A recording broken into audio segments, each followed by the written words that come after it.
L'opposizione insorge, indice puntato contro l'aumento deciso dalla Giunta d'Orsi dell'imposta sulla RC Auto.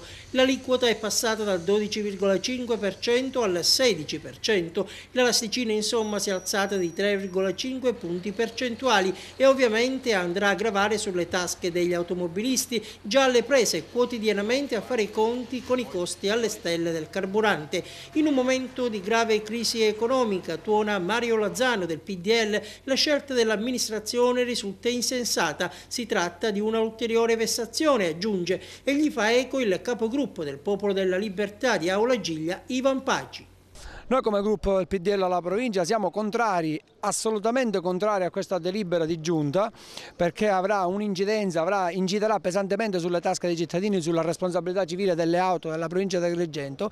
Quindi contrasteremo e probabilmente ora nella fase della deliberazione di giunta, ma evidentemente anche in fase di bilancio, questa delibera, perché riteniamo che, ripeto, non è il caso in un momento particolare della vita diciamo, del nostro paese. Non è il caso di appesantire e tartassare i cittadini, piuttosto che aumentare le aliquote o aumentare le tasse, se vogliamo ragionare a 360 gradi, è il caso di eliminare consulenze che vengono fatte ora di questi giorni, parliamo di consulenze fatte ora in questi giorni, di tagliare il numero degli assessori come il PDL gli aveva, attraverso una mozione votata in Consiglio provinciale, aveva fatto un atto di indirizzo al Presidente della provincia. E anche il consigliere provinciale della destra, Roberto Gallo, prende posizione, ha presentato una interrogazione al Presidente d'Orsi in cui chiede la revoca del provvedimento, precisa Gallo, che si tradurrà in un aumento medio annuo di circa 10 euro per ogni polizza assicurativa e delle imprese.